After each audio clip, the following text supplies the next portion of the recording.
మీ ఎలాంటి వ్యాపార ప్రకటనలకైనా వెంటనే మా ఛానల్ సంప్రదించండి. నమస్తే. ఈ రోజు మన స్టూడియోలో ప్రముఖ ఆధ్యాత్మికవేత్త ఆస్ట్రాలజర్ బ్రహ్మశ్రీ సుభాష్ శర్మ గారు మనతో ఉన్నారు. సో మిథున్ రాశి వాళ్ళ పరిస్థితి ఈ సెప్టెంబర్ మాసం ఏ విధంగా ఉండబోతుందో గురుగారిని అడిగి తెలుసుకుందాం. నమస్కారం గురుగారు. శ్రీమాత్రే. గురుగారు, సెప్టెంబర్ మాసం మనకి సంపూర్ణ చంద్రగ్రహణం ఉంది. సో దీని తాలూకు ఇంపాక్ట్ మిథున్ రాశి వాళ్ళ మీద ఎలా ఉంటుంది? ఓవరాల్గా ఈ నెల ఎలాంటి పరిస్థితులు ఎదురవుతాయి, ఎలాంటి జాగ్రత్తలు తీసుకోవాలి వీళ్ళు? తప్పకుండా తెలియజేస్తానండి. ముందుగా ప్రేక్షకులందరికీ శ్రీమాత్రే నమః, శ్రీ గురుభ్యో నమః. నమో దేవ్యై మహాదేవ్యై శివాయై సతతం నమః. నమ ప్రకృత్యై భద్రాయై నిహతాం ప్రణతాస్మిత.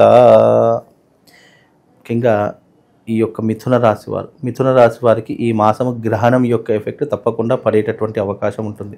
ఎందుకంటే ఈ గ్రహణము మిథున రాశి వారికి 9వ స్థానంలో నడుస్తుంది. మిథునం, కర్కాటకం, సింహం, కన్య, తుల, వృశ్చికం, ధనుస్సు, మకర, కుంభరాశిలో ఈ గ్రహణం ఏర్పడుతుంది. కాబట్టి వీళ్ళకి 9వ స్థానం అవుతుంది. కనుక ఈ 9వ స్థానం భాగ్యాన్ని తగ్గించేటటువంటి స్థానంగా ఉంటుంది. భాగ్యాన్ని పెంచుకోవాలి, అదృష్టాన్ని ఇంకా మరింతగా పెంచుకోవాలంటే తప్పకుండా మిథున రాశి వారు ఈ మాసంలో గ్రహణ సమయంలో గ్రహణ శాంతి పూజలు తప్పకుండా చేయించుకోవాలి. ఎందుకంటే నెగిటివ్ అనేటటువంటిది ఒకసారి ఏదైనా రాశి మీద పడుతుంది అని అనుకున్నప్పుడు దాన్ని పాజిటివ్గా మార్చుకోవడానికి ఉన్నటువంటి ఏకైక మార్గం యజ్ఞ ఫలము అని శాస్త్రము. ఎందుకంటే యజ్ఞ ఫలం అనేటటువంటిది నెగిటివ్ని కూడా పాజిటివ్గా మార్చేస్తూ ఉంటుంది. అదే రకంగా మిథున రాశి వారికి ఈ గ్రహణం యొక్క ఎఫెక్ట్ కూడా ఉంటుంది. కనుక తప్పకుండా వీళ్ళు గ్రహణ శాంతి పూజలు చేసుకోవాలి. ఈ మాసంలో మరీ ముఖ్యంగా ఆర్థికపరమైన ఇబ్బందులు రావడం జరుగుతూ ఉంటుంది. అదే రకంగా ఫ్యామిలీలో టెన్షన్స్ రావడము, విపరీతమైన గొడవలు పెరగడము, మనశ్శాంతి కరవైపోవడము. ఇకపోతే గనక వీళ్లకు ముఖ్యంగా ఈ యొక్క శుభకార్యాలు చేయడానికి అనేక రకాలైనటువంటి మార్గాలు వస్తూ ఉంటాయి. కానీ దాని డబ్బు లేక శుభకార్యాలను కూడా నిలిపివేసుకునేటటువంటి ఇబ్బందికరమైనటువంటి ప్రయత్నాలు వీళ్ళకి ఎక్కువగా. లోన్స్ ఏమైనా పెట్టుకున్నా కూడా అంత అనుకూలంగా రిజల్ట్ రాదంటారా? బ్యాంకింగ్ లోన్స్ కానివ్వండి, లేదా అప్పుల కోసం వెళితే గనక వీళ్ళకు అక్కడ నెగిటివ్ ఎదురవుతుంది తప్ప పాజిటివ్ అయితే ఏమీ రాదు. అంటే మామూలుగా ఉన్నటువంటి ఈ మిథున రాశి వారికి ఇప్పుడున్నటువంటి పీరియడ్ ప్రకారము అంతగా కలిసి రాకపోయేటటువంటి పరిస్థితులు ఎక్కువగా ఉన్నాయి. ముఖ్యంగా ఫైనాన్షియల్ రంగంలో దెబ్బతింటూ ఉంటారు. గోల్డ్ ఫైనాన్స్ ఎక్కువగా తీసుకుంటూ ఉంటారు. బంగారం తాకట్టులో ఉంటూ ఉంటుంది. శుభకార్యాలు చేద్దామంటే చేతిలో డబ్బు ఉండదు. మనశ్శాంతి కరువైపోతూ ఉంటుంది. డబ్బులకు చాలా మానసికంగా శారీరకంగా ఇబ్బందులు పడుతూ ఉంటారు. అయిన వాళ్ళు సహాయం చేస్తారని చెప్పి ఆశిస్తారు, కానీ అక్కడ కూడా నిరాశ నిస్పృహలే ఎదురవుతాయి. కనుక ఈ యొక్క మిథున రాశి వారికి ఈ గ్రహణం యొక్క ఎఫెక్ట్ ఉంటుంది. కనుక తప్పకుండా మిథున రాశి వారు గ్రహణ శాంతి పూజలు, గ్రహణ యాగాలు చేసుకునేటటువంటి ప్రయత్నం చేసుకుంటే కొంతవరకు లాభించేటటువంటి అవకాశం ఉంటుంది. ఏంటంటే ఇవి చేసుకుంటేనే కలిసి వస్తుందా అంటే, మన మీద ఒక పిడుగు పడుతుంది అని అనుకున్నప్పుడు దాని నుంచి పక్కన జరగాలని చూస్తాను తప్ప, సరే పడని చూద్దాము అని చెప్పి అక్కడే నిలబడ్డాం అనుకోండి, తప్పకుండా అది మన మీద పడే తీరుతుంది. కనుక నీకు ఏదైనా చెడు జరిగేటటువంటి అవకాశాలు ఉన్నాయి అని అనుకున్నప్పుడు దాని నుంచి తప్పించుకోవడానికంటే ఎప్పుడైనా కూడా కాలంలో ఒకటి గుర్తుపెట్టుకోండి. ఏ మనిషి అయినా ప్రపంచంలో నేను చెడిపోవాలి, నేను చెడు మార్గంలో వెళ్ళాలి, నాకు ఏదైనా సరే, నాకు ఇప్పుడు నేను చెడు మార్గంలో వెళ్తే నేను బాగుపడతాను అని ఎవ్వరూ అనుకోరు. పరిస్థితులు మనిషిని చెడు ప్రభావంగా తీసుకెళ్తాయి, కానీ పుట్టుకతోనే ఏ మనిషి చెడ్డవాడు కాదు. ఎందుకంటే ప్రతి మనిషి ఈ యొక్క పరిస్థితులకు లొంగిపోయి చెడు మార్గంలో వెళతాడే తప్ప కావాలని నేను చెడ్డవాడిగా అవ్వాలని ఎవ్వరూ అనుకోరు. ఇది శాశ్వతమైనటువంటి సత్యము.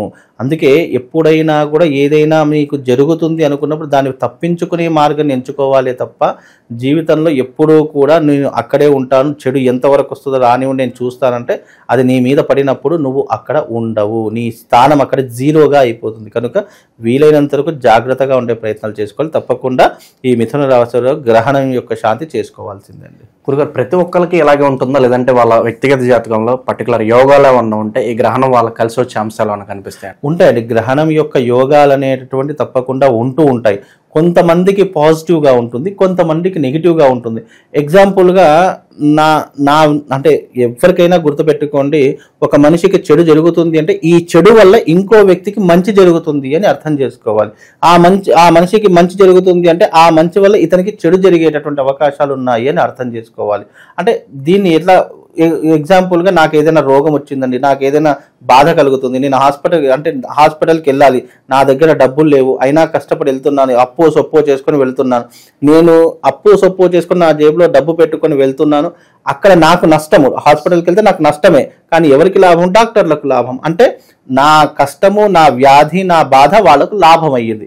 ఇలాగే ప్రపంచంలో ఎప్పుడైనా కానివ్వండి, ఇప్పుడు సునామీలు వచ్చాయి, భూకంపాలు వచ్చాయి, ఎవరికి నష్టం? ప్రజలకు నష్టము, ఆస్తి నష్టము, అన్ని నష్టం జరుగుతాయి. కానీ మళ్ళీ వాళ్ళు పునరుద్ధీకరణ కావాలి, మళ్ళీ గెడన్ కావాలి అంటే ఎవరికి లాభము?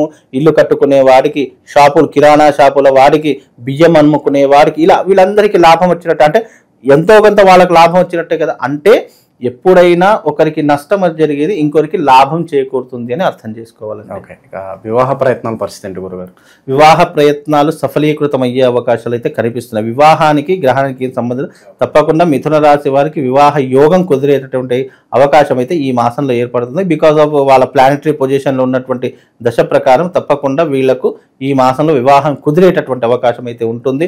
ఆర్థిక పరంగా చూసుకున్న దాని పరంగా కొంచెం ఇబ్బందులు పడతారే తప్ప పెద్ద నష్టం అనేటటువంటిది ఏమీ కనిపించట్లేదు. ఆరోగ్యపరంగా చాలా జాగ్రత్తగా ఉండండి.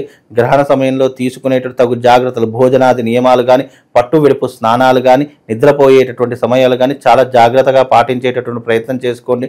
మీ జీవితంలో ఏదైనా కోరిక ఉంది, ఏదైనా మేము సాధించాలి అని అనుకుంటే గ్రహణ సమయంలో జపం చేసుకోండి. విశేషంగా మీకు ఒక మంత్రం చెప్తాను. ఓం శ్రీం హ్రీం క్లీం శ్రీ మహాలక్ష్మీ నమః. ఓం శ్రీం హ్రీం క్లీం శ్రీ మహాలక్ష్మీ నమః అనేటటువంటి మంత్రాన్ని మీరు గ్రహణ సమయం, గ్రహణం 10:56 9:56 ప్రారంభమవుతుంది. దాని మోక్షకాలం వచ్చేసేసి 1:26 అయిపోతుంది. అలాగే ఆద్యంత పుణ్యకాలము, మోక్షకాలము 3:26 అంటే దాదాపుగా 3:26 పాటు ఈ గ్రహణం ఏర్పడుతుంది. కనుక దీనికి ఆద్యంత పుణ్యకాలం, మోక్షకాలం అన్నీ కూడా విడుపు స్నానము 1:26 వరకు చేసేసుకొని మీరు చక్కగా ఈ యొక్క మంత్ర జపము, దీక్ష తీసుకోవడం వల్ల మీకు విశేషమైనటువంటి పుణ్య ఫలితం కలుగుతుంది. ఈ మంత్రాన్ని చదువుకునేటటువంటి ప్రయత్నం చేయండి. విదేశాలకు వెళ్ళేటటువంటి వారికి ఇది చాలా ఉపయోగపడుతుంది. మీ జీవితంలో ఏదైనా ఆటంకాలు ఉన్నాయంటే ఇదిగో ఈ గ్రహణ సమయంలో ఈ మంత్రం చేసుకోండి. లేదు ఈ మంత్రం చదువుకోలేను అని అంటే గనక ఓం నమః శివాయ, ఓం నమః శివాయ అనే పంచాక్షరి మంత్రాన్ని చదువుకోండి.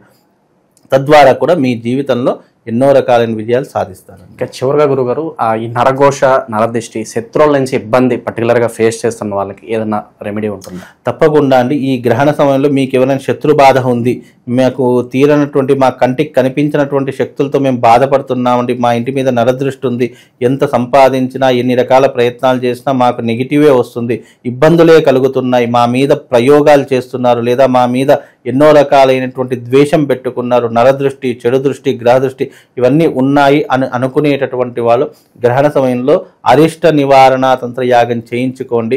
తద్వారా మీ జీవితంలో శుభం లాభం చేకూరుతుంది. ఉన్న నెగిటివ్ ఇంపాక్ట్ అంతా కూడా తొలగిపోయేటటువంటి అవకాశాలు ఉంటాయి. కనుక ఈ యొక్క ప్రయత్నం చేసి చూడండి. తప్పకుండా దాని ద్వారా మీ అందరికీ లాభం చేకూరుతుంది. సో గ్రహణం అయిన తర్వాత వీడియో కొంతమంది చూస్తారు, వాళ్ళకి ఏం చేసుకుంటే బెటర్ అంటారు? గ్రహణం అయిన తర్వాత ఎవరైనా ఈ వీడియో చూస్తున్నట్టయితే వాళ్ళు గ్రహణ సమయంలో చేసుకోలేరు కాబట్టి, మళ్ళీ ఆ గ్రహణం రమ్మంటే రాదు కాబట్టి వాళ్ళకు ఒక రక్ష ఇస్తారు. గ్రహణ సమయంలో నేను ఎట్లాగో యాగంలో ఉంటూ ఉంటాను, అది నేను మీకు వీడియో కూడా ఇస్తాను, మన టీవీలో ప్రసారం చేద్దురు. కానీ ఆ యాగం చేసేటటువంటి సమయంలో నేను కొన్ని రక్ష అంటే మానవులకు ఏదైనా కష్టం వచ్చినప్పుడు ఒక రక్ష ఉండడానికి నేను రక్షల్ని కొద్దిగా పూజిస్తూ ఉంటాను, అమ్మవారి దగ్గర పెట్టి పూజిస్తుంటాను. ఆ రక్షలు వాళ్ళకు అందజేస్తుంటాను. ఇప్పుడు గ్రహణ సమయంలో చాలామంది కొన్ని రాసుల వారికి బాగా ఉండదు, మరి కొంతమందికి నెగిటివ్ ఇంపాక్ట్, ఈ చీతబడులు, బాణమతులు, చిల్లం ఇలాంటివి చేశారు అని చెప్పి చాలామంది భయపడుతూ ఉంటారు. అలా భయాన్ని తొలగించడానికి కొన్ని రక్షలను తయారు చేసి పెడతాను. ఆ రక్షలు వాళ్ళకి నేను పంపించేటటువంటి ప్రయత్నం చేస్తాను. గ్రహణం అయిపోయిన తర్వాత ఎవరైనా ఈ వీడియో చూస్తున్నట్టయితే మీరు రక్షని ఆర్డర్ చేసుకోండి. తప్పకుండా వాళ్ళకు ఒక తాయెత్తు ఇస్తాను. ఆ తాయెత్తులో బూర్జ పత్రం ఉంటుంది. చాలా మంది తాయెత్తు అంటే ఏదో రాగిదే కదా, ఇది కట్టుకుంటే మాకేముంటుంది అని అంటూ ఉంటారు. కానీ ఆ రాగి తాయెత్తులో అది విప్పి చూస్తే దాంట్లో ఒక బూర్జ పత్రం ఉంటుంది. ఆ బూర్జ పత్రం మీద బీజాక్షరాలు లిఖించినవి ఉంటాయి. అందుకే యంత్రము, మంత్రము, తాయెత్తులు ఇవన్నీ ఎట్లా ఉపయోగపడతాయంటే దాంట్లో ఉన్నటువంటి మంత్రశక్తి ద్వారా వాళ్ళకి నెగిటివ్ ఇంపాక్ట్ రాకుండా ఉంటుంది. ఆ లాకెట్ ఇప్పి చూస్తే కనుక దాంట్లో బూర్జ పత్రం మీద మంత్రం రాసింది ఉంటుంది.